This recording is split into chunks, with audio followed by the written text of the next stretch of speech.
नमस्कार सभी को। अब हम डिपार्टमेंटल अकाउंटिंग का एक और क्वेश्चन देखेंगे। इंटर डिपार्टमेंटल ट्रांसफर से रिलेटेड है ये क्वेश्चन। इस तरह से है, Hitesh limited has two departments A and B. From the following particulars prepare department trading account and consolidated trading account for the year ending on 31st March 2010। Opening stock at cost department B के बारी बारी से बोल रहा हूँ मैं। 80,000, 48,000। Purchase 3,68,000, 2,72,000। Carriage inward 8,000 दोनों में है। वेजेस 48,000, 32,000। सेल्स 5,60,000 और 4,48,000। परचेज गुड्स ट्रांसफर्ड, जो परचेज की गई है वो गुड्स ट्रांसफर की गई है from department B to department A. 40,000 by department A to department B 32,000। Finish goods transfer की है by department B to department A 1,40,000। By department A to department B 1,60,000। Return of finish goods जो है वो 40,000 तो department B ने department A को दिया है और डिपार्टमेंट ए से डिपार्टमेंट बी को 28,000 है। इसके बाद है जनरल एक्सपेंसेस 48,000 और 15,000। क्लोजिंग स्टॉक परचेज गुड्स है 18,000 और 24,000 और फिनिश गुड्स का क्लोजिंग स्टॉक है 96,000 और 56,000। फर्दर इंफॉर्मेशन है, purchase goods have been transferred mutually at their respective departmental purchase cost and finished goods at departmental market price, and thus 20% of the and that 20% of finished goods stock closing at each department represented finished goods received from the other department। जो purchased goods को inter departmental जो transfer किया गया है वो cost per ही transfer किया है, उसमें प्रॉफिट का कोई पोर्शन शामिल नहीं है। लेकिन फिनिश गुड्स को मार्केट प्राइस पर डिपार्टमेंटल बेसिस पर ट्रांसफर किया है, तो ऐसी सिचुएशन में जो डिपार्टमेंटल फिनिश्ड स्टॉक गुड्स है क्लोजिंग, उसमें जो भी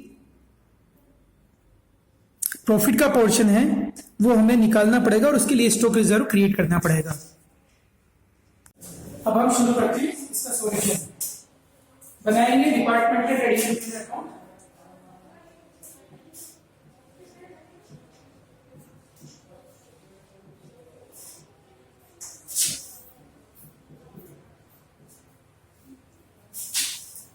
ऑफ हितेश लिमिटेड।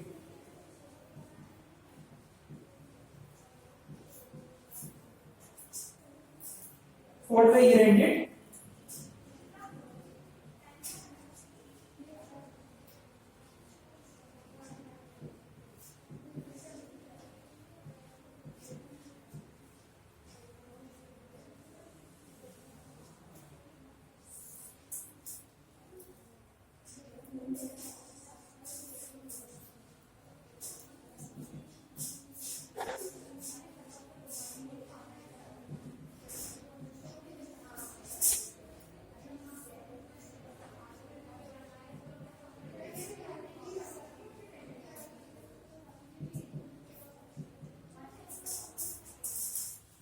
सबसे इंटरेस्टिंग रिजल्ट हमें दिया हुआ है ओपनिंग स्टॉक एट कॉस्ट 80,000 और 45 टू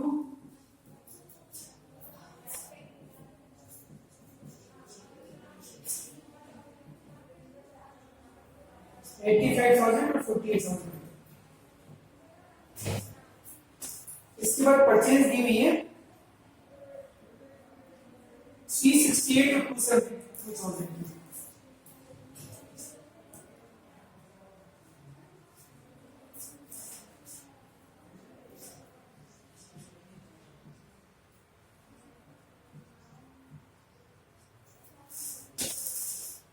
इसके बाद वेजेस और carriage inward to carriage inward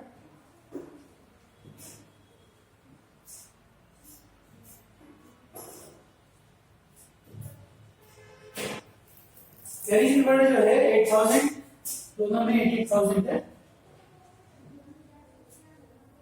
और वेजेस है 48,000 और 32,000।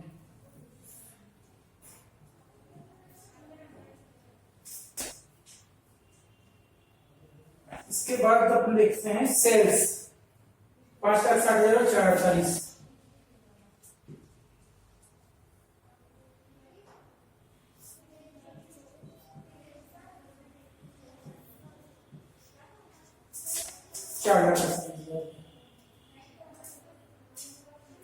क्लोजिंग स्टॉक दे रखा है, उससे पहले इंटर डिपार्टमेंट जो ट्रांसफर की एंट्रीज करनी है हमें।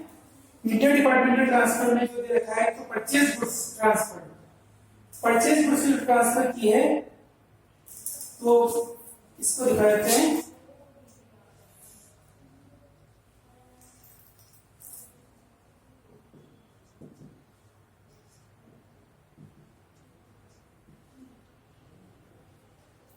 क्योंकि एक डिपार्टमेंट ने जो परचेज गुड्स ट्रांसफर की दूसरे डिपार्टमेंट को, तो एक देने वाला डिपार्टमेंट रहेगा, एक पाने वाला डिपार्टमेंट रहेगा, तो इनको दोनों तरफ दिखाना पड़ेगा।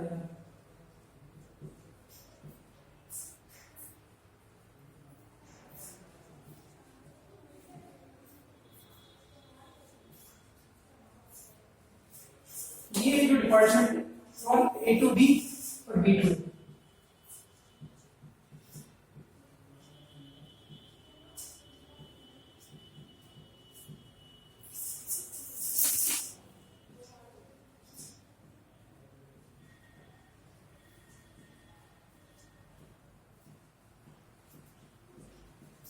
परचेज गुड्स ट्रांसफर जो लिखा है by department B to department ए।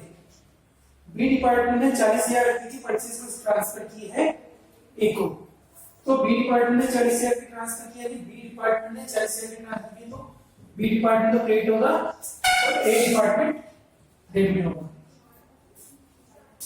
इसके बाद सेकंड है by department A to department B 32,000, 32,000। A department ने 32,000 का ट्रांसफर किया है तो ये क्रेडिट होगा, और रिसीवर डिपार्टमेंट है बी, तो बी डिपार्टमेंट इसमें डेबिट होगा। इसके बाद नेक्स्ट है finish goods transfer.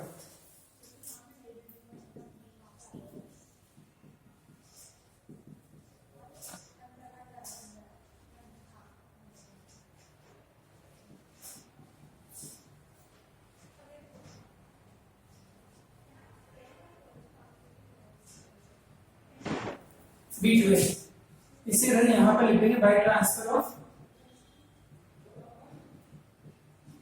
Finish goods.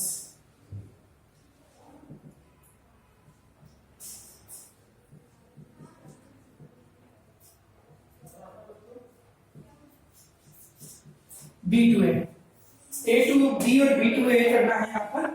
1,40,000 department B ने ए को ट्रांसफर किया, बी ने ट्रांसफर किया 1,40,000 से, 1,40,000 हो गया।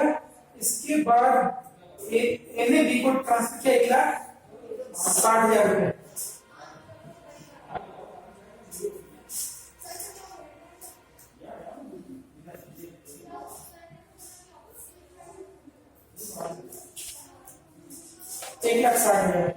इसके बाद return of finish goods, return भी हुई है by return of finish goods.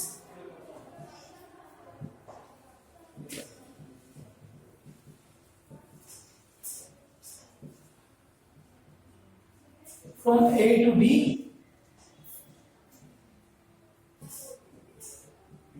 B to A.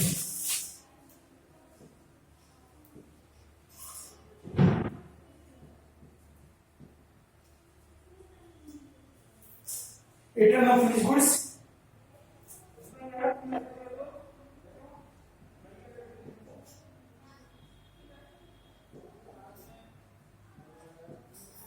B to A. Return of finish goods दे रखी है। बी डिपार्टमेंट ने ए को ट्रांसफर किया 40,000, बी टू ए 40,000 ट्रांसफर किया है, रिटर्न किया है वापस, तो ए डिपार्टमेंट पाने वाला है और बी डिपार्टमेंट देने वाला है। बी टू ए 40,000 क्रेडिट होगा बी और ए डेबिट होगा। इसी तरह से यहाँ पे 28,000 जो है 28,000 ए ने बी को दिया है, तो बी पाने वाला है और ए देने वाला रहेगा, इसकी ए को क्रेडिट करनी है। इसके बाद क्लोजिंग स्टॉक लेंगे। Closing stock finish purchase goods और फिनिश गुड्स का।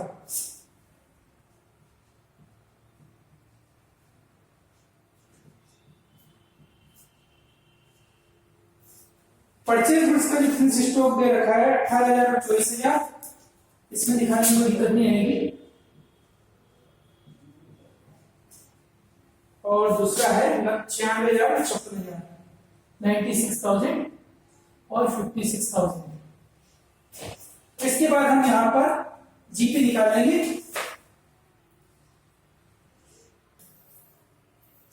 तो जीपीसीडी 1,70,000 और 1,68,000 यहां पर कैलकुलेट हो रहा है, इसको आप कैलकुलेट करके देख लें। कैलकुलेटर के हेल्प से फाइनल आंसर निकल जाएगा। इसके बाद हमें जनरल एक्सपेंसेस जो हैं उसके बारे में दिया हुआ है कि जनरल एक्सपेंसेस को इसमें डालना है।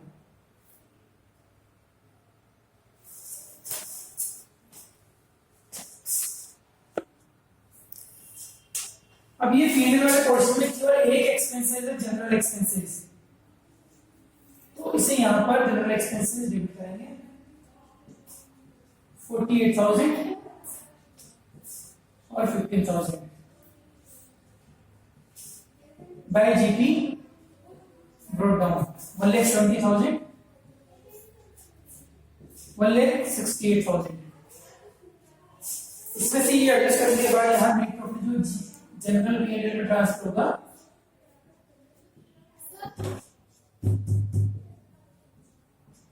जनरल पीएनएल में ट्रांसफर होगा, हम कैलकुलेट कर लेते हैं।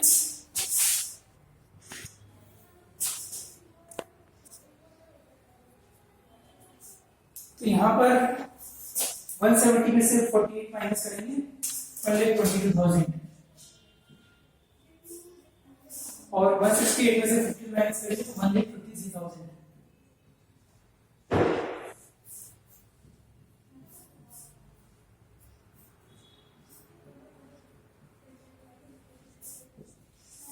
इस तरह से ये हमने कैलकुलेशन किया है डिपार्टमेंटल प्रॉफिट एंड लॉस। इसके बाद फाइनल हम बनाएंगे जनरल पीएनएल, जिसमें स्टॉक रिजर्व का भी हमें कैलकुलेशन देखना। बेसिकली ये कैलकुलेशन हम पहले ही देख चुके थे, स्टॉक रिजर्व का और एक प्रैक्टिस के हिसाब से हमें देखना है। तो जनरल रिजर्व वाला जनरल पीएनएल अकाउंट का कैलकुलेशन देखते हैं, बनाएंगे हम।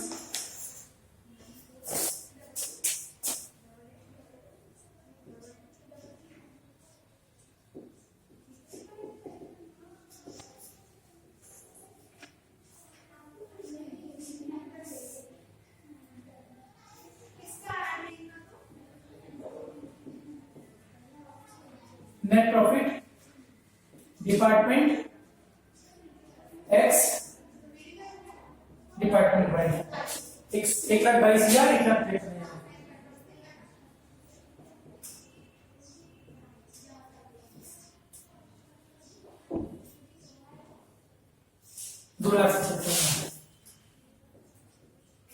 स्टॉक रिजर्व जिसका कैलकुलेशन हम करेंगे department X department Y net profit transfer to balance sheet. Balance sheet के लिए कैपिटल अकाउंट में रखा जाएगा।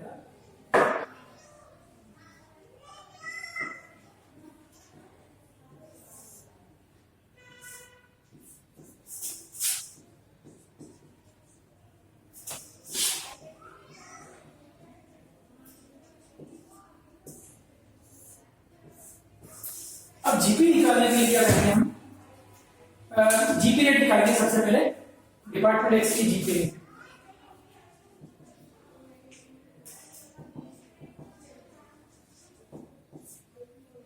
डिपार्टमेंट एक्स की जीपी रेट है ग्रॉस प्रॉफिट था 1,70,000,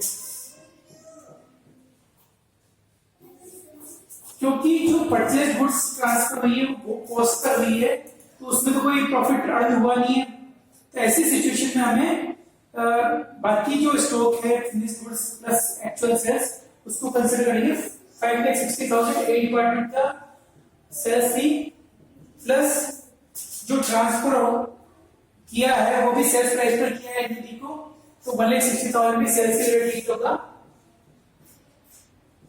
लेकिन इसमें से जो रिटर्न माल है, रिटर्न हुआ है 40,000, इसको माइनस कर देंगे इनटू 100। इससे डिपार्टमेंट वाई, डिपार्टमेंट वाई का जीपी है 1,68,000,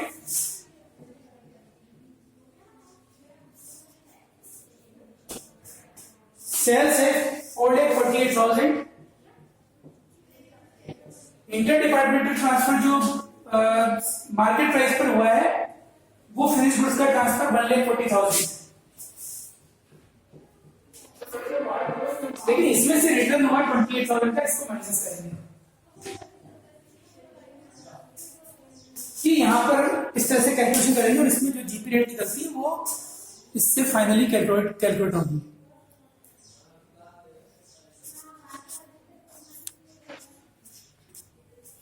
डिपार्टमेंट एक्स की जीपी रेट आती है 1,70,000 divided by 560 plus 160 720 minus 40 6,80,000। 170 divided by 68 into 100 equal to 25%।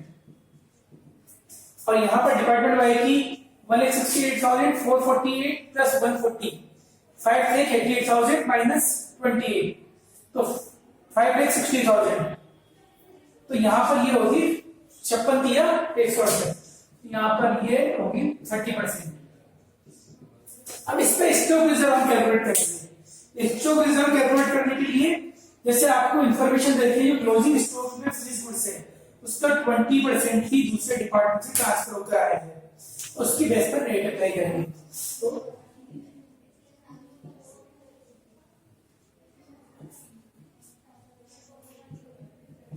Department X, department Y, department X में जो कैलकुलेशन होता है स्टॉक रिजर्व का, आप देखें डिपार्टमेंट एक्स में फिनिश गुड्स है 96,000 और डिपार्टमेंट वाई में है 56,000।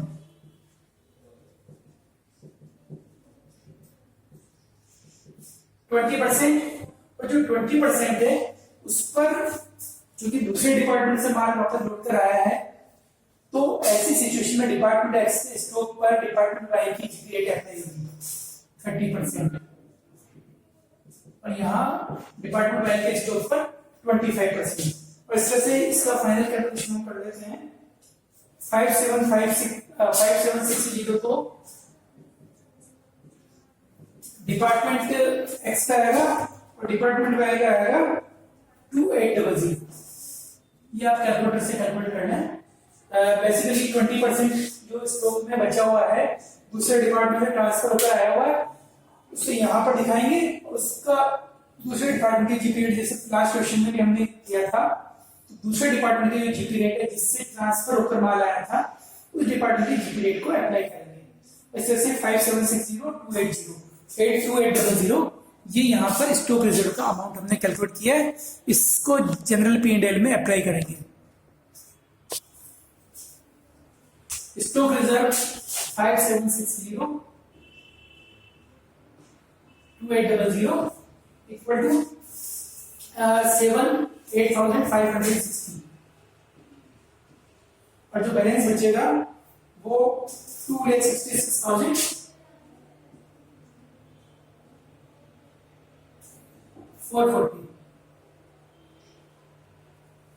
ये यहाँ पर होगा। इसमें हमने कुल मिलाकर डिपार्टमेंट अकाउंट के जो अलग अलग तरह के क्वेश्चन है वो लगभग कर लिए हैं, और इसमें आप थोड़ा सा ये जरूर देख लें, प्रैक्टिस करने की, स्टॉक रिजर्व निकालने की। एक दो क्वेश्चन करेंगे तो निश्चित रूप से अच्छी प्रैक्टिस हो जाएगी, और इसके बाद हम नेक्स्ट चैप्टर शुरू करेंगे। धन्यवाद।